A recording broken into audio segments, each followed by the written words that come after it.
नमस्कार, स्वागत है आप सभी का। आप देख रहे हैं इन फोकस और आज का दिन भारत के स्वास्थ्य क्षेत्र के लिए बहुत ही ऐतिहासिक, बहुत ही क्रांतिकारी, डिजिटल इंडिया के लिए बहुत ही ऐतिहासिक, बहुत ही क्रांतिकारी, क्योंकि आयुष्मान भारत डिजिटल मिशन की शुरुआत हो चुकी है। अब पूरे देश के अस्पतालों के डिजिटल हेल्थ सॉल्यूशन को एक दूसरे के साथ कनेक्ट किया जाएगा। इसके तहत देशवासियों को अब एक नया डिजिटल हेल्थ आईडी भी मिलेगा। हर नागरिक का हेल्थ रिकॉर्ड डिजिटली सुरक्षित रहेगा। प्रधानमंत्री नरेंद्र मोदी ने वीडियो कॉन्फ्रेंसिंग के माध्यम से आयुष्मान भारत डिजिटल मिशन का शुभारंभ कर दिया है। अब तक यह मिशन पायलट प्रोजेक्ट के तौर पर केवल 6 केंद्र शासित प्रदेशों में प्रारंभिक चरण में लागू था, लेकिन आज इसको देश भर के लिए लॉन्च कर दिया गया। इसके तहत प्रत्येक नागरिक के लिए एक स्वास्थ्य आईडी दिया जाना शामिल है, जो उनके स्वास्थ्य खाते के रूप में भी कार्य करेगा। प्रधानमंत्री ने कहा कि आज एक ऐसे मिशन की शुरुआत हो रही है जिसमें भारत की स्वास्थ्य सुविधाओं में क्रांतिकारी परिवर्तन लाने की ताकत है। बीते 7 वर्षों में देश की स्वास्थ्य सुविधाओं को मजबूत करने का जो अभियान चल रहा है, वो आज से एक नए चरण में प्रवेश कर रहा है। और ये सामान्य चरण नहीं है, ये असामान्य चरण है। आज एक ऐसे मिशन की शुरुआत हो रही है जिसमें भारत की स्वास्थ्य सुविधाओं में क्रांतिकारी परिवर्तन लाने की बहुत बड़ी ताकत है। और प्रधानमंत्री ने कहा कि इस मिशन से देश के गरीब और मध्यम वर्ग को इलाज में आने वाली कठिनाइयों को दूर करने में बहुत बड़ी मदद मिल सकती है। ये मिशन देश के गरीब और मध्यम वर्ग के इलाज में होने वाली जो दिक्कतें हैं, उन दिक्कतों को दूर करने में बहुत बड़ी भूमिका निभाएगा।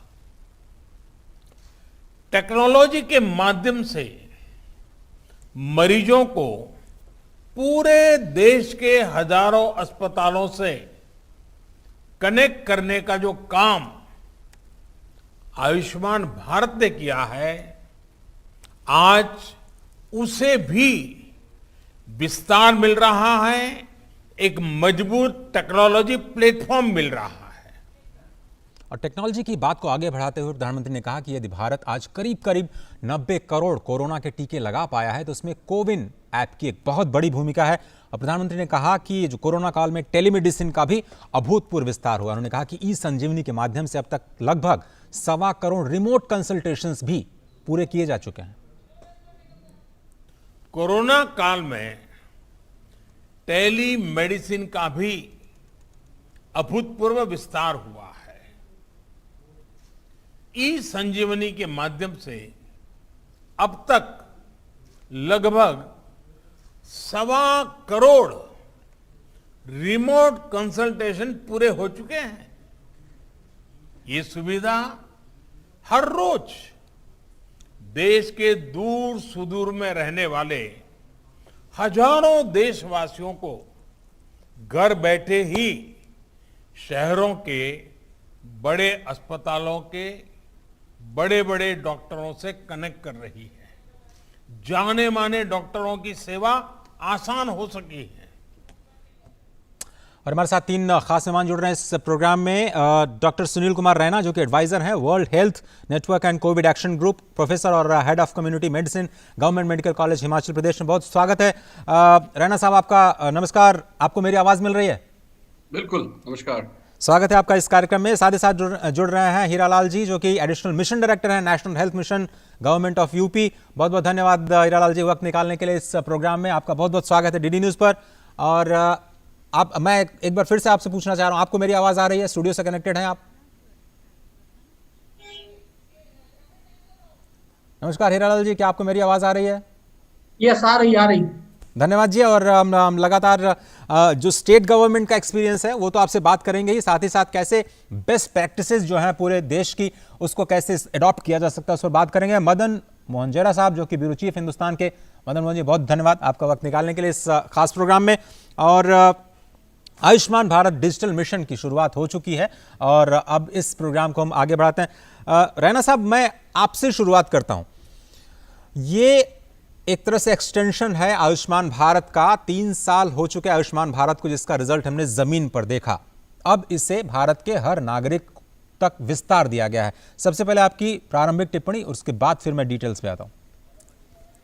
देखिए, पहले तो धन्यवाद मुझे डीडी न्यूज पे बुलाने के लिए, और दूसरा मुझे लगता है आपने सबसे पहले जब हमारे माननीय प्रधानमंत्री की बात कर रहे थे, उन्होंने बोला ये एक क्रांतिकारी स्टेप है, ये एक रेवोल्यूशनरी स्टेप है।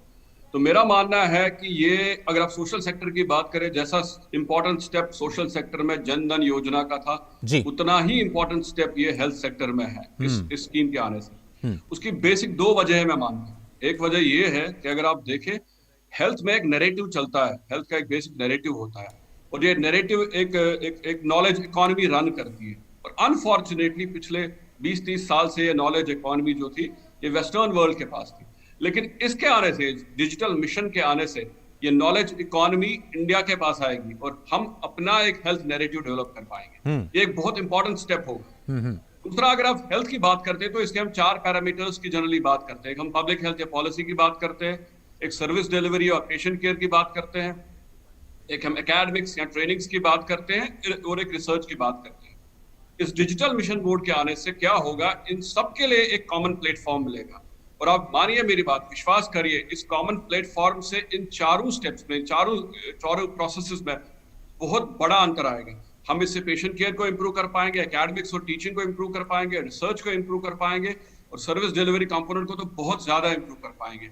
और ये सबसे इंपॉर्टेंट फायदा जो होगा, इसका सबसे ज्यादा फायदा जो होगा, ये उन लोगों को होगा जो मुख्य धारा से, जो main stream of health care से हमेशा वंचित रहे हैं, क्योंकि उनके पास हेल्थ की एक्सेस नहीं रही है। इस डिजिटल मिशन बोर्ड के आने से उन सबके पास एक हेल्थ एक्सेस मिलेगी और एक हेल्थ इक्विटी मिलेगी। दोनों चीजों का मिश्रण हो जाएगा इस मिशन बोर्ड से आने से। तो मेरे हिसाब से बहुत क्रांतिकारी स्टेप है। जी, आपने कहा कि एक्सेस भी मिल जाएगा लोगों को और बहुत ही आसान हो जाएगी जिंदगी। प्रधानमंत्री ने इसको ईज ऑफ लिविंग के साथ जोड़ा। टेक्नोलॉजी का इस्तेमाल जब आप करते हैं तो आप ये ईज ऑफ डूइंग बिजनेस पर भी फोकस करते हैं। मदन मोहन जैरा साहब, चूंकि आप तो हेल्थ को इतने सालों से लगातार करीब से देख रहे हैं, ये एक नए मॉडल की बात जो प्रधानमंत्री कर रहे हैं, वो मॉडल है क्या? हम किस दिशा में, किस नए युग में प्रवेश करने जा रहे हैं जिसकी बात कर रहे हैं? क्योंकि उन्होंने 7 सालों का जिक्र किया कि जिस व्यवस्था को हमने मजबूत बनाया है, वो अब एक नए क्रांतिकारी कदम की तरफ देश आगे बढ़ रहा है। किस बात की ओर इशारा कर रहे हैं प्रधानमंत्री? देखिए, उनका कहना इस बात पे था कि अभी पिछले 7 सालों में जो प्रयास हो रहे थे, एक जो हेल्थ केयर सेंटर है वो बढ़ाए गए, एम्स खोले गए। पहले हमारे पास 6 या 4 एम्स होते थे, आज 22 एम्स हैं, और उसमें से करीब 15-16 एम्स पूरी तरह से या पार्सली काम कर रहे हैं, और जो 22 और 23 एम्स अगले कुछ सालों में पूरी तरह से काम करने लग जाएंगे। उन्होंने ये भी कहा कि हर तीसरे लोकसभा क्षेत्र में एक मेडिकल कॉलेज खोल रहे हैं। इसी प्रकार बहुत सारे जो जिला अस्पताल थे उनको अपग्रेड करके मेडिकल कॉलेज में कन्वर्ट किया गया। इसके अलावा अभी जैसे कोरोना की जो स्थिति पैदा हुई थी, तो हर जिले में एक ऑक्सीजन प्लांट लगाने की घोषणा है, उसमें से करीब 1800-1900 प्लांट काम करना भी शुरू कर दिए। तो कहने का तात्पर्य यह है कि पिछले 6-7 सालों में हेल्थ के इंफ्रास्ट्रक्चर को बढ़ाने की तमाम कोशिशें हुई हैं और उसके बड़े अच्छे रिजल्ट भी निकले हैं। अब जो हम ये शुरू करने जा रहे हैं एक डिजिटल हेल्थ मिशन के माध्यम से, इसमें हेल्थ केयर इंफ्रास्ट्रक्चर तो आपका बढ़ गया, लेकिन उसका एक्सेस लोगों को कैसे बढ़े? तो मुझे लगता है कि एक जो डिजिटल पहल शुरू की गई, इसके जरिए आप हर आदमी का मेडिकल रिकॉर्ड इस पर उपलब्ध रहेगा। उसको बहुत सारे, अभी ये सिस्टम डेवलप होगा, आगे इसके बहुत सारे इस्तेमाल निकल आएंगे। तो मुझे लगता है कि एक ये जो हमने एक बुनियादी ढांचा स्वास्थ्य का खड़ा करने की कोशिश की है, उसको एक बेहतर तरीके से एक आम आदमी तक, खासकर जो हाशिए पे आदमी है, जो एक दूर दराज के इलाकों में रहता है या जिसकी एक्सेस अभी तक कम हो रही थी हेल्थ केयर फैसिलिटीज तक, मुझे लगता है कि उसको ध्यान में रखते हुए उसको इसका सबसे ज्यादा फायदा आने वाले समय में मिलने जा रहा है। और ये जो सर्विसेज होंगी पारदर्शी हो जाएंगी, पहले की तुलना में एक्यूरेसी उनकी बहुत बेहतर हो जाएगी, बार बार टेस्ट नहीं कराने पड़ेंगे। अभी क्या होता है कि हमारे यहाँ माइग्रेशन बहुत है। अभी आदमी दिल्ली में है, इलाज कराया, फिर छोड़ दिया, फिर मुंबई चले गया, वहां से फिर इलाज कराया, फिर से टेस्ट कराओ, फिर से पहले क्या बीमारी हुई थी, क्या हुआ था, क्या नहीं हुआ था। अब एक कॉमन आदमी को जानकारी नहीं होती है, लेकिन वो जैसे ही अपनी हेल्थ आईडी वहां पे मुंबई के अस्पताल में बताएगा या किसी भी शहर में जाके बताएगा, तो मुझे लगता है कि उसका सारा रिकॉर्ड जैसे निकल आएगा, तो डॉक्टर के लिए उसे एसेस करना बहुत आसान हो जाएगा। और यहाँ पर सबसे फायदा जो है मरीज का होगा, क्योंकि मरीज के लिए उसका खर्चा बहुत बढ़ जाएगा, उसका बहुत टाइम बहुत जो वेस्ट होता है बार बार टेस्ट कराने में, वो बच जाएगा। तो मुझे लगता है कि बहुत अच्छी स्थिति होगी आने वाले समय में। बिल्कुल सही कहा आपने, क्योंकि टेक्नोलॉजी का इस्तेमाल किया जा रहा है, डिजिटल इंडिया का इस्तेमाल किया जा रहा है, जो नेशनल हेल्थ इंफ्रास्ट्रक्चर है उसको इंप्रूव करने के लिए और एक कनेक्टेडनेस लाने के लिए। जो कनेक्ट टूटा हुआ था, अब उसको एक मंच पर लाने की कोशिश की जा रही है।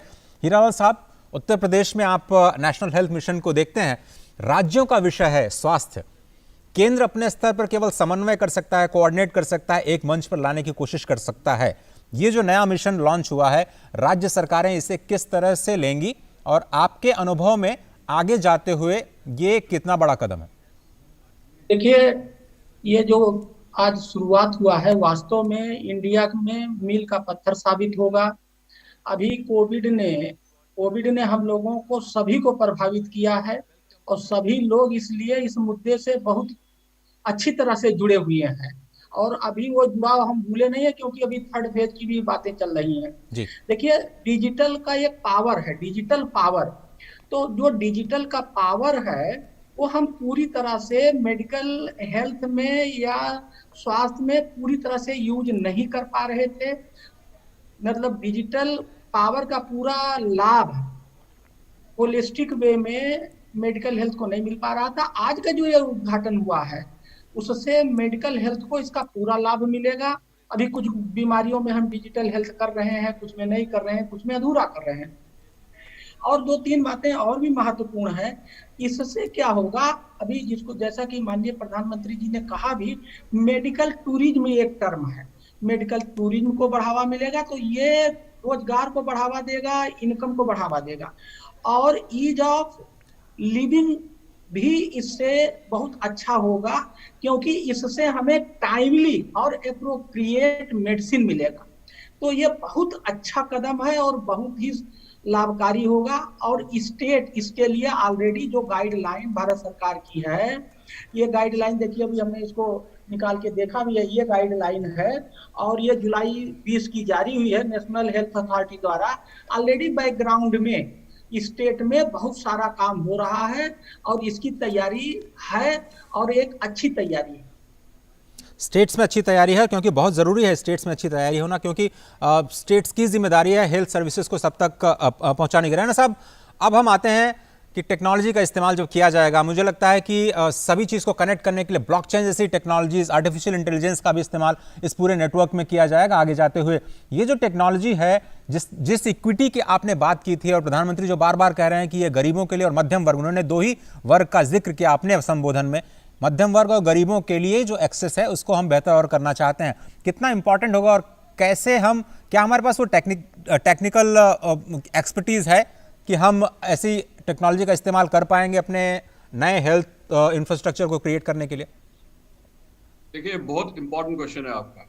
मैं इसलिए इसको इंपॉर्टेंट मानता हूं क्योंकि ऐसे एक्सपेरिमेंट्स दुनिया में बड़ी जगह हुए हैं और इन एक्सपेरिमेंट्स को जो किया गया है बड़ी छोटी पॉपुलेशंस पे किया गया। आप एक्सपेक्ट कर सकते हैं ऐसा न्यूजीलैंड में हो जाए या यूरोप के कंट्रीज में हो जाए, लेकिन अगर आप इंडिया में इतनी बड़ी पॉपुलेशन और इतनी डाइवर्स पॉपुलेशन पे सोच रहे हैं कि मैं ये एक्सपेरिमेंट करूं, तो उसके लिए आपके पास एक बेसलाइन इंफ्रास्ट्रक्चर होना चाहिए। Fortunately over a period of time, पिछले 5-7 सालों में हमारे पास इंफ्रास्ट्रक्चर, टेक्निकल इंफ्रास्ट्रक्चर की कमी कोई भी नहीं। हम अपने हॉस्पिटल सेटअप्स में अभी भी देखते हैं, जैसे प्रधानमंत्री जी ने बात की टेलीमेडिसिन के द्वारा या ई संजीवनी के द्वारा। इस कोविड के टाइम्स में हमने ई संजीवनी को यूज करके दूर दराज के जगहों को भी एक्सेस किया और वहां पेशेंट केयर को डिलीवर किया।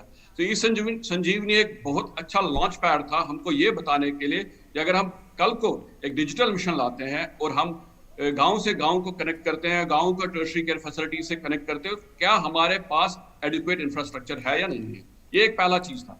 दूसरा, आपने देखा होगा जो हमने कोविन ऐप लॉन्च किया था, कोविन ऐप की सक्सेस एक बहुत इंपॉर्टेंट स्टेप था हमको ये बताने के लिए कि हमारे पास इतनी डिजिटल सक्षमता है, हमारे पास इतनी डिजिटल कैपेबिलिटी है कि अगर हम इसको स्केल अप करना चाहते हैं, अपनी कैपेबिलिटीज को स्केल अप करना चाहते हैं, तो हम उसको कर सकते हैं। अब आप बात कर रहे हैं कि हमारे पास जो आज की डेट में हेल्थ इंफ्रास्ट्रक्चर है वो इतना इस चीज को रिस्पॉन्ड कर पाएगा, इफेक्टिवली रिस्पॉन्ड कर पाएगा या नहीं कर पाएगा। जी। तो आज की डेट में मान के चल रहा हूं कि आपके दूर दराज के इलाके भी जो इंडिया में है वो आज की डेट में डिजिटली कनेक्टेड है। आपके पास India has the highest digital platforms, दुनिया के जितने भी हैं सबसे ज्यादा डिजिटल प्लेटफॉर्म्स हमारे पास है। कनेक्टिविटी की दिक्कत नहीं है। आपके पास एक यंग पॉपुलेशन बेस है जो टेक्निकली और डिजिटली सैवी है, वो कनेक्टिविटी में जुड़ जाएंगे। और आपके पास एक ऑलरेडी एस्टैब्लिश इंफ्रास्ट्रक्चर है जो आपने हेल्थ एंड वेलनेस सेंटर्स के थ्रू एस्टैब्लिश किया, आयुष्मान भारत प्रधानमंत्री जन आरोग्य योजना के थ्रू एस्टैब्लिश किया। और ये health and wellness centres already किसी न किसी बड़े इंस्टीट्यूट के साथ एसोसिएटेड है। सो जो इंफ्रास्ट्रक्चर है वो एस्टैब्लिश्ड है। बात थी कनेक्टिविटी की, वो कनेक्टिविटी इस डिजिटल मिशन के थ्रू आप कर पाएंगे और आप हर एक आदमी को एक इक्विटेबल और एक्सेसिबल हेल्थ केयर दे पाएंगे जिसमें क्वालिटी इंश्योर होगी। एक जो मुझे जो इसमें एक और अच्छा चीज लग रहा है कि जो मेरे से पहले जो बात की इन्होंने वो भी यही की कि हमारी दिक्कत क्या होती थी पेरिफेरल हेल्थ स्ट्रक्चर्स में, जैसे प्राइमरी केयर या जैसे गांव के लेवल पे होता था जी। हमारे पास दिक्कत होती थी कि हम point of care investigation facilities नहीं दे पाते क्योंकि हमारे पास advance point of care investigation नहीं होती थी। लेकिन मोस्ट ऑफ द टाइम्स जो हमारे पेशेंट्स होते थे वो कभी ना कभी टर्शियरी केयर या सेकेंडरी केयर में होके आए होते थे और उन्होंने पॉइंट ऑफ केयर इन्वेस्टिगेशंस कराई होती थी। फॉर एग्जांपल डायबिटीज के लिए इनकी इन्वेस्टिगेशंस हो गई होती थी, हाइपरटेंशन के लिए मैक्सिमम इन्वेस्टिगेशंस हो गई होती थी। लेकिन जब वो गांव में जाते थे तो गांव में जो हेल्थ केयर प्रोवाइड करता था उसके पास इसकी एक्सेस नहीं होती थी और ना इस पेशेंट के पास उसकी एक्सेस होती थी क्योंकि उसके पास कागजों में होता था और मोस्ट ऑफ द टाइम्स वो मिसप्लेस हो जाते थे।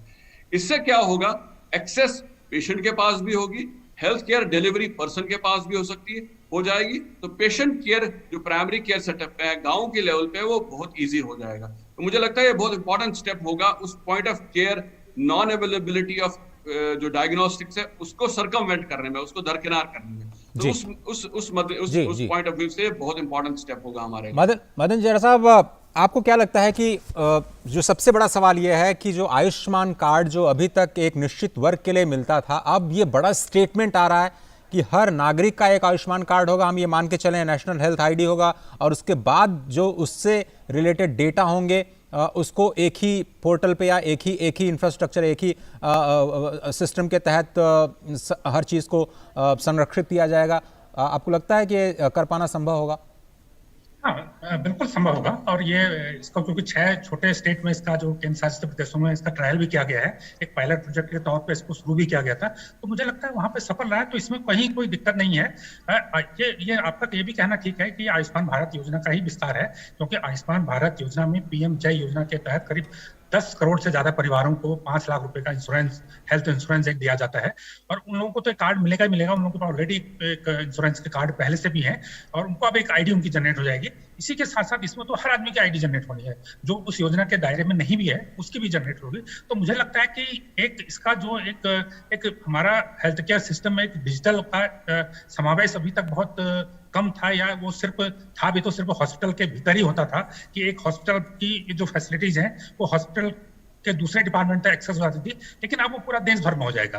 और मुझे लगता है कि ये एक बिल्कुल आयुष्मान भारत का विस्तार है और आने वाले समय में अगर इसको हम पूरी तरह से सफल रहता है तो मुझे लगता है कि जो एक हेल्थ के साथ साथ बहुत सारे किस्म का हम डाटा इसमें जनरेट कर सकते हैं, बहुत सारी उपयोगी फैसिलिटी मरीज के लिए कर सकते हैं। आज हमारे पास ये जानने का तरीका नहीं है कि देश के किस हिस्से में किस प्रकार की बीमारियां बढ़ रही हैं।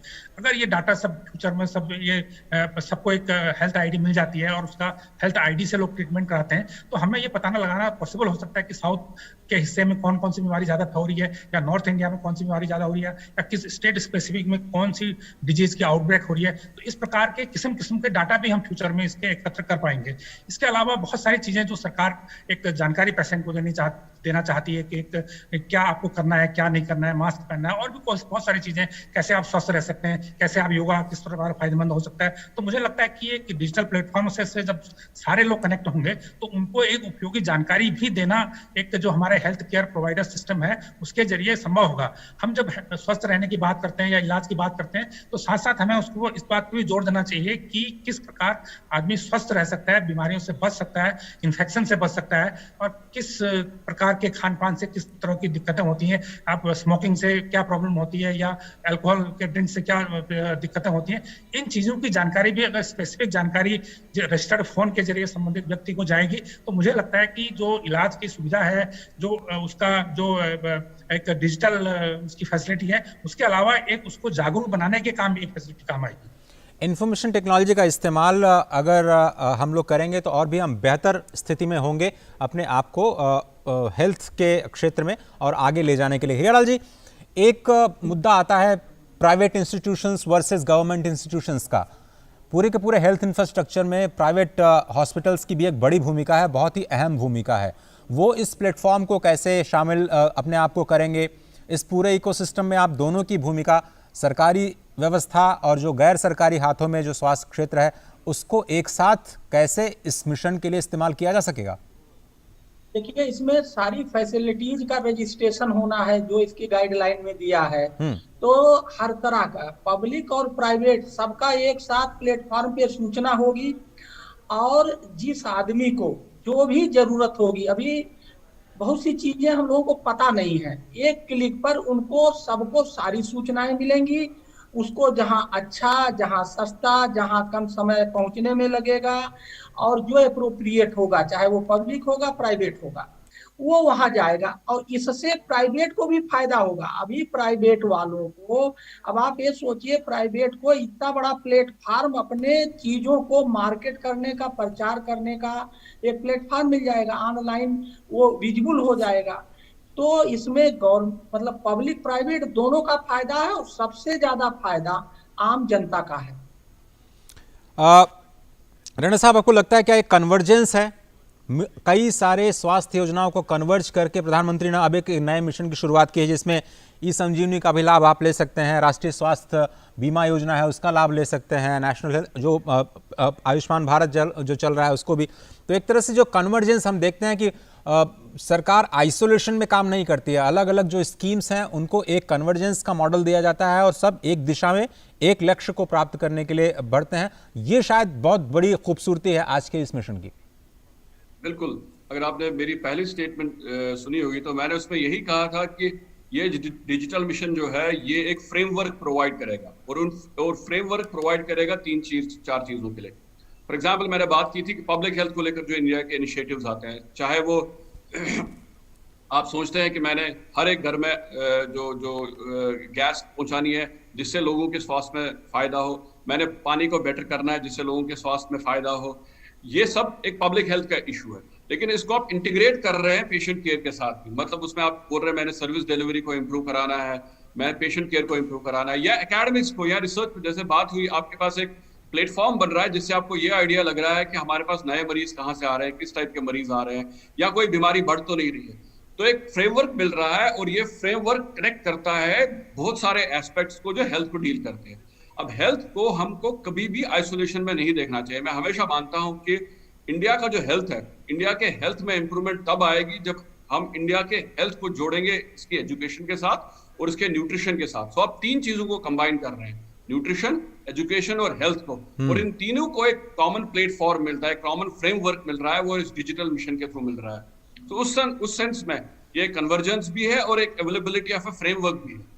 उसका इंपॉर्टेंस इसलिए भी है कि अगर आप पिछले एक दो साल के डेटा को देख ले, एक दो साल के जो इवेंट्स हुए उनको देख सकते हैं आप। दुनिया के पास बहुत सारे थिंक टैंक्स थे, बहुत सारी ऑर्गेनाइजेशंस थी जो हेल्थ के डेटा को इंटरप्रेट करके दुनिया को बताती थी।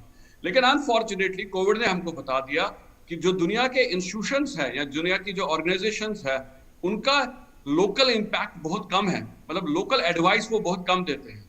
तो जनरेट करना अपना लोकल डेटा, अपना लोकल इम्पैक्ट बनाने के लिए बहुत जरूरी है। सो हमारा अपना लोकल डेटा होगा जिसको एक लोकल इम्पैक्ट मिलेगा, और उसकी एक ग्लोबल लीडरशिप प्लेटफॉर्म होगा। सो हमारा डेटा हमारे काम भी आएगा, और हमारा डेटा दुनिया को दिखा देगा कि हमने जो चीजें सीखी है आप उसको यूज करिए, आपके फायदे की भी चीजें हैं ये। सो इन सेंस में एक फ्रेमवर्क भी है और कन्वर्जेंस भी है ये। मनन जेड़ा साहब, एक जर्नलिस्ट के तौर पर आप जो मरीज हैं उनकी ज़िंदगी को भी आप देख रहे हैं, जो डॉक्टर्स हैं उनके साथ बात कर रहे हैं, हेल्थ इंफ्रास्ट्रक्चर पर आप नज़र रखते ही हैं। जो एक प्रधानमंत्री बार बार ये कहते हैं कि लोग इलाज इसलिए नहीं कराना चाहते हैं क्योंकि अब संतानों पर अपने कर्ज छोड़ करके जाना नहीं चाहते, और बहुत सारे जो बेनिफिशरीज हैं वो महिलाएं हैं जो बताती नहीं थी इस डर से कि कितना खर्च होगा, परिवार वाले परेशान हो जाएंगे।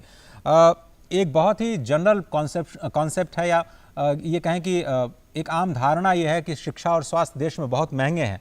जो क्वालिटी शिक्षा और क्वालिटी स्वास्थ्य सेवाएं हैं वो बहुत महंगी है। इस मिशन के बाद कीमतों पर कितना असर पड़ेगा आपके लिहाज से? अगर मैं आज से 4-5 साल की भी एक विंडो को अगर हम नज़र में रखें तो स्वास्थ्य सेवाएं कितनी एक्सेसिबल और कितनी सस्ती हो सकती हैं आम आदमी के पहुंच में? देखिए, ये जो समस्या थी इससे काफी हद तक, जब आयुष्मान भारत लॉन्च हुई थी 2-3 साल पहले, उससे काफी हद तक ये आसान हुई है। क्योंकि जो 10 करोड़ 74 लाख के करीब परिवार हैं, वो ऐसे परिवार थे जो जिनकी आय कम थी या वो एक सामाजिक या आर्थिक रूप से पिछड़े हुए थे। तो वो योजना शुरू होने के बाद जब एक परिवार को 5 लाख रुपए का हेल्थ इंश्योरेंस दिया गया, तो मुझे लगता है कि जो इलाज नहीं कराना चाहते थे वो इलाज कराना उन्होंने शुरू किया। और 2-2.5 साल के जो डाटा बताते हैं, करीब 2.25 करोड़ लोग अब तक ऑपरेशन, उसमें सर्जरी और बाकायदा इस तरह के प्रोसीजर करा चुके हैं, जो आयुष्मान भारत के डाटा हैं। तो मुझे लगता है कि अगर 2-3 साल में 2 करोड़ लोगों को एक्सेस मिला है, पहले ये एक्सेस उनको नहीं था, क्या था भी तो उनको उसके लिए अपना पैसा खर्च करना पड़ता था, या उनको अपना सामान बेचना पड़ता था, उनको अपने गहने बेचने पड़ते थे, अपनी जमीन बेचनी पड़ती थी। लेकिन अब इस योजना से 5 लाख रुपए के जो इंश्योरेंस का कवच मिला है, उससे उनको वो सब कुछ नहीं करना पड़ा। उन्होंने अपना पर्ची लेके गए, अपना जो उनके पास अपना नंबर है वो लेके गए, उसके पास अस्पताल में गए, उनका फ्री ट्रीटमेंट हो गया। तो 2 करोड़ की जो संख्या है वो छोटी नहीं है। तो मुझे लगता है कि आप जो 10 करोड़ परिवार उसमें आते हैं, तो एक बड़े नंबर ने उसका फायदा उठाया, और ये लगातार इसमें जो एवरेज डाटा है, मुझे लगता है 25-30 हजार डेली इसमें लोग फायदा उठाते हैं। तो एक तो जो एक हिस्सा अगर हम आयुष्मान भारत का कहें कि ये एक बड़ी सुविधा लोगों को इंश्योरेंस की वजह से होगी, वो सरकारी में भी जा सकते हैं, प्राइवेट में जा सकते हैं। दूसरा क्या हो रहा है कि आयुष्मान भारत के अंदर ही बहुत सारे वेलनेस सेंटर बनाए जा रहे हैं। 1.5 लाख के करीब वेलनेस सेंटर बनाए जा रहे हैं, जो दूर दराज के इलाकों में थे, ग्रामीण क्षेत्रों में थे, जहां पर वो हेल्थ सेंटर तो पहले से थे लेकिन वो फंक्शनल नहीं थे। वहां पे या एक आध छोटा मोटा कुछ चाइल्ड केयर और मदर केयर से रिलेटेड काम होते थे, या प्रेगनेंसी से रिलेटेड काम होता है। अब उनको एक प्रॉपर एक हेल्थ केयर सेंटर के रूप में डेवलप किया जा रहा है, जिससे वहां पे एक प्राथमिक उपचार की सभी सुविधाएं हैं वो वहां पे उपलब्ध हो पाएंगी। और उसमें कई सेंटर में आयुष को भी कंपाइल किया गया है, उस सेंटर को स्पेशली आयुष बेस्ड बनाया गया है, और उसमें योगा को भी समाहित किया जा रहा है। तो मुझे लगता है कि ये उसका दूसरा चरण था, जिसमें एक जो ग्रामीण क्षेत्रों में छोटे जगहों पे एक स्वास्थ्य केंद्र थे जो प्रॉपर रूप से ज्यादा इफेक्टिव नहीं था, उसको ज्यादा इफेक्टिव बनाया जा रहा है। ये उसका दूसरा चरण है। तीसरा चरण ये हुआ है कि जो जिला अस्पताल थे वो छोटे अस्पताल थे, वहां पे सभी तरह के इलाज नहीं होते थे, वहां पर रेफरल सुविधाएं बहुत कम होती थी, बेड कम होते थे। संक्रामक रोग के लिए, जैसे कोरोना टाइप की बीमारियां हैं, इनके लिए अलग से ब्लॉक नहीं होते थे, उनको भी बनाने का काम किया जा रहा है। वहां अलग से एक इन्फेक्शन डिजीज का ब्लॉक बनाने की बात हुई है, और वो उस पर काम भी शुरू हो गया है। इसी प्रकार वहां पे एक जिला अस्पताल जहां पे 200 बेड या इससे ज्यादा या 300 बेड के अस्पताल है, उनको मेडिकल कॉलेज में कन्वर्ट करने की बात हो रही है, उसको एक इंफ्रास्ट्रक्चर बढ़ाया गया है। इसी प्रकार जितने बड़े स्टेट हैं, या जितने करीब बड़े स्टेट में एक से अधिक एम्स अभी बन चुके हैं या वो बनने के प्रोसेस में है। वहां पर एम्स बनने का मतलब है कि जो बीमारियां ऐसी हैं जो जिनका इलाज बहुत एक जिला अस्पताल में नहीं हो सकता, या एक और सिटी बेस्ड अस्पताल में नहीं हो सकता, उसका इलाज एम्स में हो सकता है। मुझे लगता है कि ये उसका तीसरा चरण है, जहां पे जो बड़ी बीमारियां उनका इलाज हो पाएगा, एम्स में हो पाएगा। अब ये जो डिजिटल हेल्थ मिशन शुरू किया गया, इसमें चूंकि आपकी सारी सुविधाओं को एक डिजिटल तरीके से उसको समायोजित किया जा रहा है, तो मुझे लगता है कि इसमें जो एक आम मरीज का फायदा है, उसकी यह है कि जो दिक्कतें हैं वो आसान करना इसमें ज्यादा है। बाकी जो हेल्थ इंफ्रास्ट्रक्चर है उसका फायदा वो उठाएगा, अभी भी उठा रहा है, अब वो बेहतर तरीके से उठा पाएगा और कम कष्ट उठा पाएगा। और उसको मुझे लगता है कि बहुत एक पारदर्शी तरीके से अगर उसने अप्लाई किया है, तो क्योंकि हर चीज जब भी कोई काम डिजिटल फॉर्मेट में आता है तो वो बड़ा आसान हो जाता है और बड़ा सिस्टमेटिक हो जाता है, बहुत पारदर्शी हो जाता है। उसमें किसी के साथ भेदभाव नहीं हो सकता। उसको कोई चाहे वो कोई, हम कई बार शिकायत आती है कि साहब डॉक्टर ने उसका सही इलाज नहीं किया, या कहीं प्राइवेट में ऐसा हुआ, अब वो सब नहीं कर पाया, क्योंकि डॉक्टर भी जानता है कि सारा इलाज उसमें डिजिटल स्वरूप में जा रहा है। तो जो भी उसका गाइडेंस है, जो भी उसका ट्रीटमेंट होगा वो सही होगा, क्योंकि आज किसी डॉक्टर ने गलत इलाज किया तो कल को उसको दूसरा आदमी डॉक्टर भी देख सकता है, तो उसमें सवाल खड़े हो सकते हैं। तो मुझे लगता है कि ये जो प्रक्रिया आज शुरू हुई है, इससे एक मरीजों की राह बहुत आसान हो जाएगी। रैना साहब, एक बड़ी समस्या है, फिर बड़ा सवाल सब लोग उठाते हैं कि जो डेटा है उसकी सिक्योरिटी का क्या होगा, हमारी प्राइवेसी का क्या होगा, क्योंकि एक बहुत बड़ा मुद्दा है किसी पेशेंट के रिकॉर्ड को सुरक्षित रखना। ये कितना बड़ा चैलेंज होगा, क्योंकि सवाल इस पर अब उठने वाले हैं आगे जाकर के। ये बहुत इंपॉर्टेंट है, लेकिन जब भी हम कोई ऐसा स्टेप लेते हैं तो हम इस चीज को मान के चलते हैं कि हमारे जो बेनिफिट्स होंगे किसी भी स्कीम के, वो बेनिफिट्स आउटवे करते हैं रिस्क को। और प्रोबेबली जो डिजिटल मिशन जो हम आज लॉन्च कर रहे हैं, इसके बेनिफिट्स इतने ज्यादा है कि even if there are some lapse, मतलब कोई अगर छूट जाए हमारे से, तब भी वो उसको काउंटर करता है, तब भी वो उससे बेटर है। जहां तक सिक्योरिटी की बात है, हमने देखा है कोविन ऐप को ही हमने देखा है, और कोविन ऐप पे हमने बहुत सारा डेटा डाला हुआ आज की डेट पे, और उस डेटा को हम एक्सेस भी करते हैं, यूज भी करते हैं, इंटरप्रेट भी करते हैं और दुनिया को बताते भी है उसके बारे में। बट कोविन ऐप बहुत ही अच्छा डिजिटल ऐप था, और जिसने हमको ये बता दिया कि हमारी डिजिटल टेक्नोलॉजी इतनी अच्छी है कि हम उसको सिक्योर कर सकते हैं।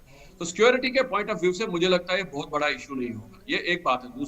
और दूसरी बात ये है कि हम जहां तक अपने हेल्थ को लेकर जो जितने कॉन्शियस हम लोग हैं, अवेयर है, हम ये श्योर हमेशा होना चाहेंगे कि जो हमारा डेटा है वो अगर 2 लोगों या 3 लोगों के पास अवेलेबल है तो वो सिक्योर प्लेटफॉर्म पे ही अवेलेबल होगा। तो इसमें जो गवर्नमेंट के जो इनिशिएटिव्स होंगे वो हमेशा ऐसे रहेंगे कि ये सिक्योर प्लेटफॉर्म्स पे ही हो और सिक्योर प्लेटफॉर्म्स के थ्रू ही इंटरेक्ट करे, न कि इनसिक्योर प्लेटफॉर्म्स के थ्रू इंटरेक्ट करे। सो प्रोबेबली इसको लेकर हमको ज्यादा वरिड नहीं होना चाहिए और इसके फायदों को ज्यादा देखना चाहिए। ये हमने प्रूव किया है कोविन के साथ, और इस जो डिजिटल मिशन मोड में हम आएंगे ये उस चीज को ही एक्सटेंड करेगा। तो सिक्योरिटी मेरे लिए बहुत बड़ा इशू नहीं होगा। इसके बेनिफिट्स इतने ज्यादा है कि मुझे लगता है सिक्योरिटी के बारे में सोचना बहुत गलत होगा, और प्राइमरली इसलिए भी गलत होगा क्योंकि कोविन की सिक्योरिटी ने हमको प्रूव कर दिया कि हमारे डिजिटल प्लेटफॉर्म्स इतने सिक्योर हैं जिनको लेकर हम वरिड नहीं होना चाहिए। चलिए, एक बड़ी राहत की बात है कि अगर प्राइवेसी को लेकर, कॉन्फिडेंशियलिटी को लेकर के अगर हम संतुष्ट हैं इस चीज़ को, तो काफ़ी एक बड़ा संतोष का कारण है।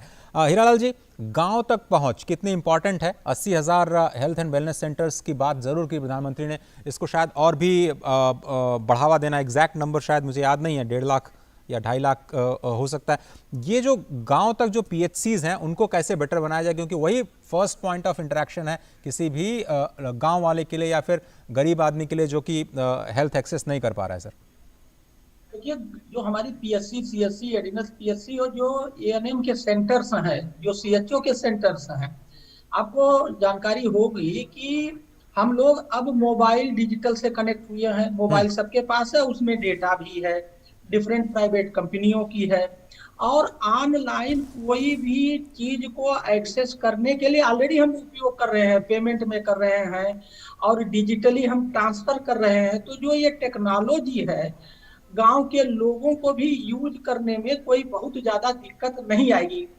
कैसे? मान लीजिए किसी गांव में सबके पास मोबाइल नहीं है या डिजिटल की ये सुविधा नहीं है, तो गांव में ये पता होता है कि गांव में 10 लोगों के पास है, तो उसके पास चले जाते हैं और कहते हैं भैया हमें ये दवाई, हमें जरा ये छांट के बता दो, तो वो अपने मोबाइल से उनका वो मदद कर देता है। और धीरे धीरे अभी जैसा कि मैं सुन रहा था माननीय प्रधानमंत्री जी के उद्घाटन भाषण को, मैक्सिमम जगहों पे हमारे पास अकाउंट पहुंच गए हैं, जनधन खाते पहुंच गए हैं, डिजिटल के इंटरनेट यूजर की संख्या काफी हो गई है। तो मुझे नहीं लगता है कि इसमें बहुत ज्यादा परेशानी आएगी, एक बात। दूसरे, डिजिटाइजेशन को आगे बढ़ाने के लिए गांव में जो ग्राम सभा का जो सचिवालय का कॉन्सेप्ट है, वहां तक हम लोग जो है इंटरनेट को पहुंचा रहे हैं, जिससे केवल मेडिकल की फैसिलिटी नहीं और सारी सुविधाएं, एग्रीकल्चर की, सोशल सेक्टर की, डिजिटली हम लोग उसे एक्सेस कर सकें। तो इस दिशा में काफी प्रयास चल रहा है। और अभी मैं अपना व्यक्तिगत अनुभव शेयर करना चाहूंगा, कभी ये शिकायत हमारे पास नहीं आती है कि साहब गांव में इंटरनेट नहीं है, इस वजह से हमने ये काम नहीं, हमें ये सुविधा मिली। तो ये इस पर मेरा अनुभव है। मदन जीरा साहब, प्रधानमंत्री ये भी कहते हैं कि हम होलिस्टिक होना चाहते हैं, यानी हम प्रिवेंशन पर भी काम करना चाहते हैं। अगर कोई बीमार हो जाए तो उस पर हम स्वास्थ्य सेवाएं भी पहुंचाना चाहते हैं, दवाएं भी सस्ती हों इसकी हम बात करें, योग और आयुर्वेद को भी हम गरीबों तक पहुंचाएं। ये सब कैसे कर पाएंगे? मान लीजिए ऐसा माना जाता है कि योग और जो वेलनेस है, आयुर्वेद वगैरह है, वो थोड़ा सा महंगा है और किसी खास वर्ग के लिए है, उसका फ़ायदा आम आदमी तक कैसे पहुँचेगा? नहीं, बेसिकली उनका जोर इसी बात पे था कि हमें एक जो एलोपैथी की चिकित्सा के साथ साथ हमें आयुर्वेद और खासकर योगा और हमारी जो देसी चिकित्सा पद्धति उन पे भी काम करना चाहिए, उनको भी अपनाना चाहिए। कई जगह ऐसा देखा गया है कि उस फायदा आयुष पैथियों में बहुत अच्छा, कई बीमारियों में बहुत अच्छा उपचार होता है और बहुत अच्छे रिस्पॉन्स देखे गए हैं। और खासकर जहां पर बचाव की जरूरत होती है, और हमने जैसे कोरोना काल में भी देखा है कि हमने आयुष के काढ़े और आयुष से कई औषधियां वो प्रिवेंशन के तौर पे, एक इम्यूनिटी बढ़ाने के तौर पे उन्होंने बहुत अच्छा काम किया। और ये इसमें कहीं कोई संदेह नहीं है, उसमें बहुत सारी स्टडी भी हुई, उन्होंने भी प्रमाणित किया है। इसी प्रकार योगा को लेकर बहुत सारे अध्ययन हमारे देश में हुए हैं। योगा भी ये कहते हैं कि अगर आप एलोपैथी में इलाज करा रहे हैं, इलाज आप कराते रहिए, साथ में अगर आप किसी योगाचार्य की सलाह पे कुछ योगा आसन भी करते रहते हैं, तो वो जो इलाज आप करा रहे हैं एलोपैथी में वो ज्यादा असरदार होगा। और आपकी बीमारी अगर 2 महीने में ठीक होने वाली होगी, तो योगा करने से वो बीमारी आपकी हो सकता है कि 1 महीने में, 100 महीने में आप स्वस्थ हो जाए और ज्यादा बेहतर रिकवर हो जाए। तो इसी प्रकार हमारे पास योगा है, हमारे पास योगा जानने वाले लोग हैं, योगा हमारे बहुत सीखा जाता है, हम लोग उसके बहुत सारे आसन जानते हैं और उसका एक्सेस है हमारे पास, हमें कहीं सीखना नहीं है जाने के लिए, और तो एक सुविधा है। जब वो सुविधा हमारे पास है तो क्यों ना हम उसका इस्तेमाल करें। और आयुर्वेदा तो हमारी बहुत प्राचीन परंपरा है और बहुत उसका डॉक्टर हमारे पास है, 6 लाख 7 लाख आयुर्वेद के डॉक्टर हैं। इसके अलावा आयुर्वेद के हॉस्पिटल हमारे पास हैं और दिल्ली में एक बहुत बड़ा आयुर्वेद का अस्पताल खोला गया है, all India institute of Ayurveda उसका नाम है। इसी प्रकार के अस्पताल कई और जगह भी खोले जा रहे हैं। इसी प्रकार आयुष के कई ऐसी जो प्रक्रियाएं हैं, पंचकर्मा और दूसरी चीजें जो प्रिवेंशन में बहुत ज्यादा काम करती हैं, तो उनकी हम उपेक्षा क्यों करें। उनको भी साथ साथ हम अपने हेल्थ केयर सिस्टम में शामिल करें ताकि हम बीमारियों से बच भी सकें। और साथ में जहां पर हमारी एलोपैथी काम नहीं कर रही है, जहां पर हमें लग रहा है कि इसमें उतना असर नहीं हो रहा है, तो वहां पर हम आयुर्वेद में जहां पर ज्यादा इफेक्टिव है तो उसका फायदा उठाएं। और साथ में योगा से हम अपने जो पूरा हेल्थ केयर सिस्टम को, अपने ट्रीटमेंट के सिस्टम को और ज्यादा मजबूत बनाएं। रैना साहब, अब एक ऐसी स्थिति की कल्पना हम करते हैं जहां पर गांव में कोई व्यक्ति है और उसको एक गंभीर बीमारी है, वो किसी डॉक्टर के साथ संपर्क करना चाहता है, चाहे टेलीमेडिसिन जिसकी हम बात कर रहे हैं। अब उसमें यह है रैना साहब की एक आध डॉक्टर्स बहुत ज़्यादा फेमस होते हैं किसी भी एक पर्टिकुलर बीमारी को लेकर के, जिस तक सभी लोग पहुंचना चाहते हैं। उनकी डिमांड बहुत ज़्यादा होती है। अभी फिजिकली हम देखते हैं कि उनके बाद बहुत लाइन लगी होती है। तो वो कैसे हम लोग इस तरह की चीज़ों को हम कैसे टैकल कर पाएंगे जब डिमांड बहुत ज़्यादा हो जाएगी, या ट्रैफिक एक ही चीज़, एक ही तरह की सेवाओं के लिए जब बहुत ज़्यादा डिमांड बढ़ जाएगी, तो फिर हम उसको कैसे हैंडल करेंगे? ये बहुत अच्छा प्रश्न इसलिए भी है क्योंकि इसको हमने होते हुए देखा है। जब हमने ई संजीवनी चलाया, जैसे हमारे हॉस्पिटल्स में भी ई संजीवनी चला, तो गांव में जैसे कोई व्यक्ति बीमार होता है वो nearest health and wellness centre पे जाता है, HWC, जो आपने बोला कि 80 है। तो कंट्री में आज की डेट में प्लान कर रहे हैं 1.5 lakh health and wellness centres बनाने की। अब जो हेल्थ एंड वेलनेस सेंटर पे जो हमारे कम्युनिटी हेल्थ ऑफिसर्स होते हैं वो कनेक्ट करते हैं एक पर्टिकुलर डॉक्टर से जिसकी जरूरत होती है। तो इसको सर्कमवेंट कैसे करें हम? जो आपने बात की कि वो जो पेशेंट होगा, पेशेंट चाहेगा कि मुझे एक पर्टिकुलर डॉक्टर के पास जाना है और दूसरे डॉक्टर के पास नहीं जाना है, तो इसको हमने सर्कमवेंट कैसे किया था? हमने क्या किया था कि हमने हफ्ते में ओपीडीज को, ई संजीवनी ओपीडीज को डिवाइड कर दिया था। तो हमने बोला था कि फॉर एग्जांपल मेडिसिन से ये डॉक्टर साहब इस दिन बैठेंगे, सर्जरी से ये बैठेंगे, पीडियाट्रिक्स से ये बैठेंगे, डर्मेटोलॉजी से ये बैठेंगे। अगर आप सिक हैं तो आपको ई संजीवनी प्लेटफॉर्म के थ्रू हमारे टर्शियरी केयर सेटअप के साथ जुड़ना है, तो उस दिन जो अवेलेबल डॉक्टर है वही आपको कंसल्टेशन देगा। तो एक सबसे सिंपल तरीका है, अगर आप रूटीन्स को फिक्स कर दें और उन रूटीन्स को फॉलो करें और उन्हीं रूटीन्स को सर्कुलेट करें, तो उससे ये फायदा होगा कि आप पे जो लोड है, जो प्रेशर है, या जो एक ही तरफ के डॉक्टर्स के पास जाने की जो बोर्ड है वो कम हो जाएगी। लेकिन ये एक चीज मान के चलिए कि डॉक्टर्स की चॉइसेस को लेकर, जो डॉक्टर्स के पर्टिकुलर डॉक्टर की चॉइस जो पेशेंट में होती है, उसको हमको खत्म नहीं करना चाहिए। ये हमने रहने देना चाहिए। पेशेंट को चॉइसेस की जो अवेलेबिलिटी, जो प्रधानमंत्री जी भी बोलते हैं कि एक्सेस और इक्विटी, तो मैं एक पेशेंट हूं, तो मेरा एक मन है कि मैं एक अच्छे से डॉक्टर को दिखाऊं, और मेरे पास ये धारणा बनी है कि एक डॉक्टर अच्छे हैं, इनको दिखाऊं। इसको खत्म नहीं होने देना चाहिए, क्योंकि आप मान के चलिए हेल्थ का सबसे इंपॉर्टेंट एस्पेक्ट जो है वो है फेथ। और अगर आपकी किसी डॉक्टर में फेथ बनती है, उससे आप इंप्रूव करते हैं, तो उसको रहने देना चाहिए। हाँ, उसको हम थोड़ा सा बढ़ा सकते हैं। हम बोल सकते हैं कि हम एक दिन ना ई संजीवनी चलाएं, या एक दिन डिजिटल कंसल्टेशन ना करके हफ्ते के हफ्ते डिजिटल कंसल्टेशन कर दे, और उसमें एक फिक्स कर दे कि इस दिन ये डॉक्टर साहब देखेंगे और इस दिन ये डॉक्टर साहब देखेंगे। एक बहुत अच्छा सवाल आपने मेरे से पहले पूछा था मदन जी से, होलिस्टिक हेल्थ को लेकर। उसके लिए मैं बात जोड़ने की कोशिश करूंगा कि जो हमारी सरकार ने जो पिछले कुछ दिनों में कोशिश की है कि आयुष मेन स्ट्रीम हेल्थ का एक पार्ट बन जाए। अब आप देख सकते हैं कि पूरे कंट्री में एलोपैथी सिस्टम एक बहुत अच्छे से विकसित हुआ है, डेवलप कर गया पिछले 50 सालों में as compare to ayurvedic system से। तो उन्होंने क्या कोशिश की है कि इस आयुर्वेदिक सिस्टम को एलोपैथिक सिस्टम के साथ इंटीग्रेट कर दे।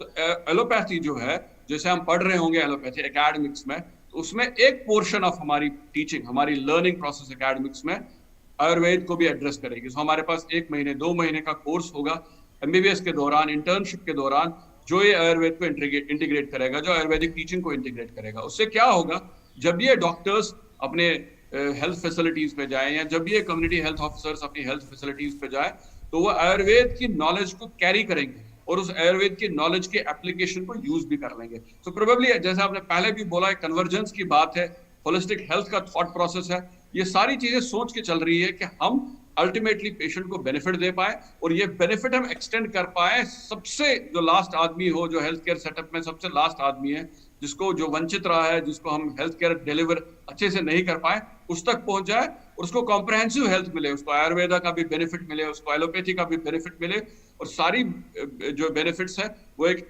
बहुत इजी और एक्सेसिबल मोड में मिले। हीरालाल जी, आपको क्या एक समस्या ये भी आ रही है, मुझे ये लग रहा है कि अगर मान लीजिए कोई एक आदमी किसी डॉक्टर के पास जाकर के टेस्ट कराते हैं, उसके बाद वो फिर सेकंड ओपिनियन के लिए जाते हैं, थर्ड ओपिनियन के लिए जाते हैं, और ऐसा चॉइस है होनी भी चाहिए, जो कि राणा साहब बोल रहे हैं। अब ये होता है कि क्या हमारे पास नेशनल लेवल पे कोई स्टैंडर्ड प्रैक्टिसेस हैं क्या? क्योंकि बहुत सारे डॉक्टर्स जो हैं वो दूसरे डॉक्टर्स को काउंटर करते हैं और कहते हैं कि हमें उन्होंने जो टेस्ट कराया हम उस पर विश्वास नहीं करते, आप मेरे कहने पर आप ये भी टेस्ट कराइए। तो ये सारे, हम तो ये कह रहे हैं कि हम एक साझा इंफ्रास्ट्रक्चर तैयार करेंगे जिसको लोग एक्सेस कर पाएँ और उस पर बिलीव करके वो आगे की जो उपचार है, जो चिकित्सा है, वो दे पाएँ, जिससे कि खर्चा बचेगा। तो हम एक स्टैंडर्ड, नेशनल स्टैंडर्ड बना पाए हैं क्या, या उस पर कुछ काम चल रहा है क्या, जिसको सब लोग फॉलो करने की कोशिश करें? मैं अपनी जानकारी के लिए समझना चाह रहा हूँ।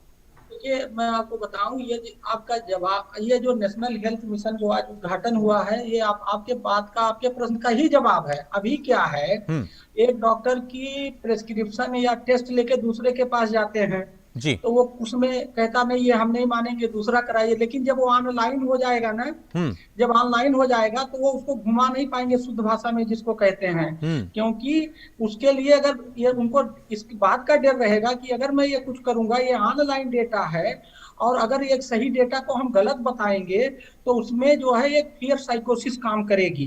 तो ये ऑनलाइन बहुत सी चीजों को ऑटोमेटिक, बहुत सारी समस्याओं का समाधान स्वतः कर देता है। ये मेरा ये मानना है, ये इनबिल्ट है इसमें, इसका समाधान ऑटोमेटिक डिजिटाइजेशन से हो जाएगा। जड़ा साहब, क्या ऐसा हो पाएगा? वही मैं भी आपसे समझना चाह रहा था कि देखिए, स्टैंडर्ड तो है, बने हुए सेम है। मान लीजिए आप एक शुगर का टेस्ट कराते हैं, वो टेस्ट एम्स में हो सकता है, वो लाल पैथ लैब में भी हो सकता है, वो किसी भी लैब में हो सकता है आपके घर के आसपास। अगर वो प्रॉपर तरीके से वहां पे ट्रेंड आदमी टेस्ट करने वाला है, उसकी मशीन जो है प्रॉपर मशीन है, और उसमें जो भी सावधानियां हैं वो प्रॉपर किया जा रहा है, तो मुझे लगता है कि कहीं कोई दिक्कत नहीं है, वो एक जैसा ही होता है। तो सिर्फ गड़बड़ी हो सकती है कि एक छोटा सेंटर और एक बड़े सेंटर से गड़बड़ी हो सकती है कि अगर कहीं उसके पास कोई लापरवाही तो नहीं कर रहा स्टाफ, कोई प्रॉपर अनट्रेंड स्टाफ तो नहीं रखा है। ये एक कई बार एक खतरा होता है, इस तरह की कोई शिकायतें भी मिली हैं। लेकिन स्टैंडर्ड एक ही है, उसका तरीका एक ही है। आप कैंसर का इलाज चाहे आप कोयम्बटूर में कराइए, चाहे आप दिल्ली में कराइए, चाहे आप जम्मू कश्मीर में कराइए, चाहे आप किसी अमेरिका की दूसरी जगह में कराइए, उसका दुनिया भर में प्रोटोकॉल कैंसर का इलाज कराने का एक जैसा ही है। फर्क सिर्फ इतना है कि किसी अस्पताल में मशीनें ज्यादा हो सकती हैं, किसी में ट्रेंड डॉक्टर कम ज्यादा हो सकते हैं, वो फर्क हो सकता है। लेकिन वो किस कैंसर का इलाज कैसे होता है, उसका पूरा जो दुनिया में जो ग्लोबल उसका जो स्टैंडर्ड है वो एक जैसे हैं, मतलब देश में नहीं पूरी दुनिया में एक जैसे हैं। तो मुझे लगता है कि स्टैंडर्ड की कोई दिक्कत नहीं है। स्टैंडर्ड की सिर्फ ये प्रॉब्लम है कि आपके पास क्वालिफाइड लोग हों, प्रॉपर ट्रेनिंग हो। और मेडिकल में जब बात होती है तो मेडिकल में कंटिन्यूइंग मेडिकल एजुकेशन की बात होती है कि एक बार आप डॉक्टर बन गए, ऐसा नहीं कि आपने पढ़ाई छोड़ दी उसके बाद डॉक्टर साहब बैठे वो जो बेहतर जानते होंगे, तो लगातार डॉक्टर को पढ़ाई करनी पड़ती है। इसलिए पढ़ाई करनी पड़ती है कि ताकि जो नए नए अपडेट होते रहते हैं वो उसको शामिल कर करते जाएंगे। तो मुझे लगता है कि समस्या वो नहीं है। समस्या अगर यही है कि जैसे मैं बता रहा हूँ कि कुछ हमारे मेडिकल सेक्टर में भी प्रॉब्लम है, कई बार कई चीजें ठीक नहीं होती हैं, तो ये जो डिजिटल समावेश हो रहा है इसमें वो गड़बड़ियां नहीं हो पाएंगी। अगर कोई एक टेस्ट ऑलरेडी कर रखा है, अगर दूसरा डॉक्टर कहता नहीं हम इसको नहीं मानते हैं, तो उसको मेंशन करना पड़ेगा, उसको बताना पड़ेगा क्यों नहीं कर रहा है। तो ऐसे में उस डॉक्टर पर भी सवाल उठ सकते हैं, उसको जवाब तलब किया जा सकता है, कोई कोर्ट में भी जा सकता है, कंज्यूमर कोर्ट में जा सकता है। तो मुझे लगता है कि ये जो चीजें हैं बार बार रिपीटेशन की, अनावश्यक रिपीटेशन की, कुछ टेस्ट हो सकता है कि रिपीट कराने पड़े, क्योंकि हो सकता है कोई एक साल पहले कोई टेस्ट हुआ, अब बिल्कुल एक साल में valid ना चीजें हो। बदल जी। सकती है, तो दोबारा कराना पड़ सकता है। सही। ऐसा नहीं कि एक साल पहले वो दोबारा नहीं हो सकता। बिल्कुल। लेकिन अगर कोई अनावश्यक रिपीट हो रहा है, ये डॉक्टर जानता है कि कोई कौन टेस्ट एक साल पहले हुआ है, उसको दोबारा करने की जरूरत है, किसको नहीं है। तो अगर अनावश्यक कर रहा है तो मुझे लगता है कि वो एक रिकॉर्ड में आ रहा है, डिजिटल रिकॉर्ड में आ रहा है, कई जगह उसका एक्सेस है, तो वो उसमें दिक्कत हो सकती है। तो इसलिए मुझे लगता है कि ये एक हमारे जो हेल्थ केयर वर्कर हैं उनकी भी जवाबदेही सुनिश्चित करेगा। प्रोफेसर रैना साहब, एक स्कॉलर के तौर पर, एक प्रैक्टिशनर के तौर पर एक ईमानदार जवाब आपसे चाहूँगा। जब प्रधानमंत्री ये कहते हैं कि मैं टेक्नोलॉजी प्लेटफॉर्म का इस्तेमाल करना चाह रहा हूँ गुड गवर्नेंस के लिए, तो वो गवर्नेंस की कौन सी खामियां हैं जिसकी ओर इशारा कर रहे हैं, जिसके लिए हमें टेक्नोलॉजी को अडॉप्ट करना पड़ रहा है? सर देखिए, मैं कल ट्रैवल कर रहा था और मैंने उस ट्रैवल में प्रधानमंत्री जी की मन की बात सुनी, और मन की बात में वो इस चीज की बात कर रहे थे। मुझे लगता है टेक्नोलॉजी का सबसे अच्छा फायदा जो है वो है क्लीन गवर्नेंस में। और इसमें क्लीन गवर्नेंस का मतलब है कि आपके पास फेलियर के लिए और आपके पास इसमें धांधली डालने के लिए, करप्शन डालने के लिए जो लूप होल्स है बहुत कम हो जाते हैं, क्योंकि आप अकाउंटेबल हो जाते हो और आप विजिबल हो जाते हो। टेक्नोलॉजी आपको विजिबल करती है, टेक्नोलॉजी आपको छुपा नहीं सकती है। तो सबसे इंपॉर्टेंट फायदा जब होता है जब आप टेक्नोलॉजी यूज करते हैं, आपकी विजिबिलिटी बढ़ जाती है। वो ये बात वो यूआईपी को लेकर बात करते हैं, जो डिजिटल ट्रांजैक्शंस बात कर रहे थे उसकी बात कर रहे थे, बट मैं उसी को एक्सटेंड कर रहा हूं कि ये हर स्फीयर की बात होगी। जब आप डिजिटल प्लेटफॉर्म्स पे आते हो तो आप अपने आप को छुपा नहीं सकते, आप अपने आप को हमेशा ओपन कर देते हो, ट्रांसपेरेंट कर देते हो।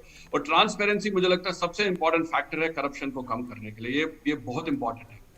इससे पहले भी आपने एक बात की मदन जी से, जिस चीज के बारे में बात कर रहे थे कि क्या ये प्लेटफॉर्म जो है इनके आने से जो अननेसेसरी डॉक्टर्स बोलते थे रिपीटिशन ऑफ टेस्ट होंगे, उसको कम कर पाएंगे या नहीं कर पाएंगे। प्रोबेबली ये बहुत इंपॉर्टेंट स्टेप होगा मुझे लगता है जी। क्योंकि आप देखिए, अगर आप सीटी स्कैन करते हैं और आपके पास सीटी स्कैन की रिपोर्ट्स नहीं होती थी, लेकिन अगर आपके पास एक डिजिटल लॉकर बन गया है इसके थ्रू और आपके पास सीटी स्कैन की रिपोर्ट्स होती है, आप कभी नहीं चाहेगा कि आपका पेशेंट बार बार वो सीटी स्कैन को रिपीट करते रहे। तो आपके पास वो डिजिटल लॉकर है, उससे आप एक्सेस करिए, उसको आप देख सकते हो और आप देख पाएंगे कि इसमें गड़बड़ है नहीं है, आपको नए स्कैन करने की जरूरत नहीं है। ये पहला चीज होगा। दूसरा चीज है कि मेरा एक शहर है या मेरा एक डिस्ट्रिक्ट है जिसमें मेरे पास एक रेडियोलॉजिस्ट की फैसिलिटी नहीं है, और मैं चाहता हूँ as a clinician, practising clinician, मैं चाहता हूँ कि मेरे पास जो अवेलेबल सीटी स्कैन है इसको कोई पढ़े, तो क्योंकि वो डिजिटली आर्काइव्ड है, वो डिजिटली अवेलेबल है, तो दुनिया के कोई भी आदमी, कोई भी रेडियोलॉजिस्ट गवर्नमेंट या प्राइवेट सेक्टर में उसको पढ़ के अपनी रिपोर्ट दे सकता है। तो प्रोबेबली एक सिस्टम को ट्रांसपेरेंट करेगा, एक्सेसिबल करेगा और ये करप्शन फ्री बनाएगा। इसको चांसेस ऑफ करप्शन नहीं है। ये मान के चलिए हम सब ह्यूमन बीइंग्स हैं, चाहे वो मेडिकल प्रोफेशनल्स हैं, चाहे दूसरे फील्ड्स के हैं, हम सब में कुछ रॉन्ग एलिमेंट्स होते हैं, गलत एलिमेंट्स होते हैं। जितनी ट्रांसपेरेंसी होती है उतना उन रॉन्ग एलिमेंट्स को डिस्करेज करेगा। ये बहुत जरूरी है और हर फील्ड में होना चाहिए। हर फील्ड में ट्रांसपेरेंसी होनी चाहिए, हर फील्ड में डिजिटल इंटरवेंशन जरूरी है। चलिए, मैं एक बार फिर से रैप अप करने की कोशिश करता हूं कि आज जो ये मिशन लॉन्च किया गया है वो एक्चुअली है क्या। दरअसल 3 साल पहले जो आयुष्मान भारत की योजना शुरू की गई थी पूरे देश में, अब उसको विस्तार दिया गया है और आज जो ये mission Ayushman Bharat digital mission है उसकी शुरुआत की गई। प्रधानमंत्री ने स्पष्ट तौर पर ये पंडित दीनदयाल उपाध्याय जी की जयंती के अवसर पर पूरे देश को ये समर्पित किया। और ये जो मिशन है, प्रधानमंत्री ने बहुत स्पष्ट तौर पर कहा कि गरीब और मध्यम वर्ग के इलाज में जो दिक्कतें आती हैं उन्हें दूर करने में बड़ी भूमिका निभाएगा। ये होगा क्या, एक ऐसा इकोसिस्टम होगा जिसमें सभी को नेशनल हेल्थ आईडी मिलेगा, सभी के जो हेल्थ डेटा हैं वो एक कॉमन प्लेटफॉर्म पे संरक्षित किए जाएंगे। एक और भी महत्वपूर्ण बात है कि जो पेशेंट की कॉन्फिडेंशियलिटी है, प्राइवेसी है, उसका पूरा ख्याल रखा जाएगा और डेटा की जो सिक्योरिटी है उसको बहुत ही मदद की जाएगी। प्रधानमंत्री ने यह भी कहा कि ये जो पूरा का पूरा कंसल्टेशन की प्रोसेस है या फिर जो हेल्थ इंफ्रास्ट्रक्चर है उसको कनेक्ट किया जाएगा। अभी तक जो इन्फॉर्मेशन एक ही अस्पताल या एक ही नेटवर्क में सीमित रहता था, अब उसका एक तरह से उसको विस्तार दिया जाएगा, उसको सभी लोग कनेक्ट कर पाएंगे, सभी लोग साझा कर पाएंगे, अपने इस्तेमाल कीजिए। ई संजीवनी का उन्होंने जिक्र किया कि जिस तरह से हमने 1.25 करोड़ से ज़्यादा रिमोट कंसल्टेशंस किए, जिसका फ़ायदा जो लोगों को मिला है, जनता को मिला है, उसको विस्तार किया जाएगा और इसको भी और आगे बढ़ाया जाएगा। बीते 3 सालों में जो आयुष्मान भारत पर हज़ारों करोड़ रुपए सरकार ने वहन किए हैं और उससे लाखों परिवार जो हैं गरीबी के कुचक्र में फंसने से बचे हैं, और ये एक जो कॉन्फिडेंस है वो देश के लिए बहुत ही इंपॉर्टेंट है। तो देश के अस्पतालों को जो डिजिटल हेल्थ सॉल्यूशंस है वो एक दूसरे के साथ कनेक्ट करने की जो कोशिश है वो इस नेशनल मिशन के माध्यम से की जा सकती है। एक पूरा का पूरा एक इकोसिस्टम क्रिएट करने की कोशिश की जा रही है, जिसमें नेशनल हेल्थ आईडी के माध्यम से मरीज और डॉक्टर पुराने रिकॉर्ड को ज़रूरत पड़ने पर चेक कर सकते हैं, और इसमें डॉक्टर्स का, नर्सेस का, पैरामेडिकल जो स्टाफ हैं उनका एक भी अलग से डेटाबेस बनाया जाएगा। देश में कितनी दवा की दुकानें हैं उसका एक अलग से डेटाबेस बनेगा। अगर कोई सर्च करना चाहता है किसी भी डॉक्टर के बारे में, आसपास के कौन से अच्छे डॉक्टर हैं किसी भी पर्टिकुलर समस्या के लिए, तो ऑनलाइन जाकर के वो सर्च कर सकता है। अगर टेलीमेडिसिन की ज़रूरत है तो वो जाकर के कंसल्टेशन कर सकता है, और उसके बाद उसके पास डिजिटली या फिर कहीं इंटरनेट पर यह भी सुविधा रहेगी कि उसको ये पता चल पाए कि उसके पास में दवा की कौन सी दुकान है, वो कौन सा केंद्र है जहाँ पर ये दवाएं मिल सकती हैं और कहाँ पे ज़्यादा सस्ती दवाएं मिलेंगी। तो एक तरह से जो एक्सेसिबिलिटी की बात है, जो स्वास्थ्य सेवाओं को और ज़्यादा सुलभ बनाने की बात है, उसका एक बहुत बड़ा इंफ्रास्ट्रक्चर जो है वो आज शुरू करने की कोशिश की गई है। और प्रधानमंत्री ने स्पष्ट कहा कि स्वास्थ्य सेवाओं को बेहतर बनाने के लिए ज़रूरी है कि गांव में चिकित्सा की जो सेवाएं हैं उसमें सुधार हो। तो जो पब्लिक हेल्थ सेंटर्स हैं, जो कम्युनिटी हेल्थ सेंटर्स हैं, उनको कैसे बेटर किया जाए, कैसे हेल्थ एंड वेलनेस सेंटर के रूप में विकसित किया जाए, 80,000 का आंकड़ा कैसे उसको 1.5 लाख तक पहुंचाया जाए। उसमें ऐसा लगता है कि 3 से 5 सालों का वक्त लग सकता है, लेकिन अगर तीनों चरण पे ये फोकस किया जाए, प्राथमिक, जो प्राइमरी, सेकेंडरी और टर्शरी स्टेज पर फोकस किया जाए, तो इसी को होलिस्टिक अप्रोच का नाम दे रहे हैं प्रधानमंत्री। और ये भी कोशिश कर रहे हैं कि जो हेल्थ एंड वेलनेस सेंटर्स हैं साथ ही साथ एलोपैथिक के साथ साथ जो आयुर्वेदिक और जो दूसरी विधाएं हैं उनको भी साथ में जोड़ा जाए। फाइनल कमेंट्स के लिए चलते हैं। राणा साहब, क्या कहेंगे चलते चलते इस प्रोग्राम में, इस मिशन को किस तरह से देखते हैं और आने वाले 5 सालों में कितना फायदा देश को मिल सकता है? मैं ये कहना चाहूंगा कि ये मिशन इंडिया को हेल्थ लीडर एस्टैब्लिश करेगा। इसके बाद दुनिया इंडिया को as a health leader identify करेगा। ऐसा जरूरी क्यों है, इंडिया का हेल्थ लीडर बनना क्यों जरूरी है? क्योंकि अगर आप इंडिया की सिविलाइजेशनल हिस्ट्री देखें हेल्थ को लेकर, तो इंडिया हमेशा होलिस्टिक हेल्थ की बात करता है। इंडिया हमेशा हेल्थ और डिजीज को अलग मान के चलता है। इंडिया बोलता है हेल्थ को भी प्रमोट करो और डिजीज को क्योर करो, लेकिन वेस्टर्न मेडिसिन हमेशा डिजीज सेंट्रिक है, वो सिर्फ बीमारी की ओर देखता है। सो इंडिया का सक्सेसफुल होना दुनिया के गरीब और वंचित आदमी के लिए सबसे इंपॉर्टेंट है, और उस मामले में उस डायरेक्शन में सबसे इंपॉर्टेंट स्टेप है मेरी नजर में। हेल्थ टूरिज्म का भी जिक्र किया आज प्रधानमंत्री ने। हीरालाल जी, क्या कहेंगे चलते चलते, क्या हम वाकई दुनिया में एक नज़ीर बन सकते हैं एक्सेसिबल और अफोर्डेबल हेल्थ केयर सिस्टम को लेकर? सर देखिए, माननीय प्रधानमंत्री जी ने ये जो लास्ट में कहा कि इससे गुड गवर्नेंस अच्छा हो जाएगा। देखिए, हर चीज का गवर्नेंस ही माने है, और अगर गवर्नेंस के आगे हम गुड जोड़ दें तो बात ही कुछ और है। तो सही बात यह है कि जो गुड गवर्नेंस के 8 कैरेक्टरिस्टिक्स हैं, participation, rule of law, transparency, responsiveness, consensus oriented, equity and inclusiveness, effectiveness and efficiency and accountability, ये 8 के 8 कैरेक्टरिस्टिक्स मेडिकल इकोसिस्टम में बहुत अच्छा इंप्रूव होगा। ये सारे डोमेन और कैरेक्टरिस्टिक पैरामीटर इंप्रूव होंगे और गुड गवर्नेंस बहुत अच्छा होगा मेडिकल के इस इकोसिस्टम का। उसका फायदा क्या होगा? दाम घटेगा, टाइमली ट्रीटमेंट मिलेगा और लोगों को सुलभता और सुगमता दोनों मिलेगा। तो कुल मिलाकर के मेरा ये मानना है कि गुड गवर्नेंस बहुत अच्छा इंप्रूव होगा और डिजिटल इंडिया। मदन जेड़ा साहब, फाइनल कमेंट इस प्रोग्राम में, आपको क्या लगता है, जिस तरह से हमने देखा जीएसटी हमें घटानी पड़ी 17 करोड़ रुपए तक की दवाओं पर, क्या भारत एक नज़ीर दे सकता है पूरी दुनिया को अफोर्डेबल हेल्थ केयर सिस्टम देने का? सर बिल्कुल दे सकता है। वैसे भी हमारे देश में जो हेल्थ केयर सिस्टम है वो दुनिया के बहुत सारे कंट्रीज से बहुत कम दाम पे है, और मुझे लगता है कि जो स्थितियां हैं वो लगातार वो बेहतर होते जा रही हैं। और दूसरा मैं ये कहूंगा कि ये जो योजना है इसकी सफलता में 3 बातें जो हमारे देश में वो बहुत महत्वपूर्ण साबित होंगी।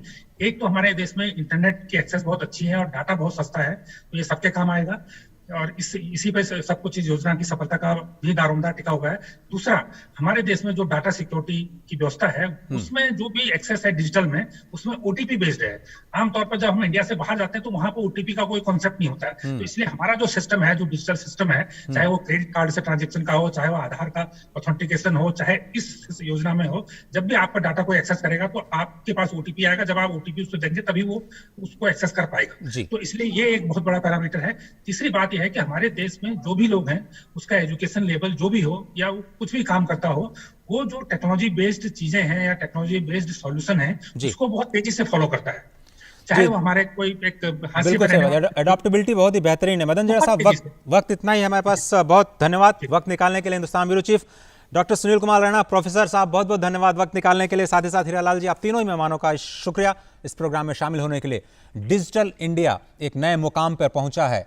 7 रुपए से भी कम में देश में 1 GB डेटा मिल रहा है। उसी डिजिटल इंडिया का इस्तेमाल करने के लिए एक नया मिशन, जो आयुष्मान भारत डिजिटल मिशन, जो आज लॉन्च किया गया है पूरे देश को, क्रांतिकारी कदम, एक बहुत बड़ा मिशन। और जनधन की तरह भी ये भी बहुत बड़ा मिशन, सफल मिशन साबित हो, इसी उम्मीद के साथ इन फोकस की पूरी टीम को दीजिए इजाजत। नमस्कार।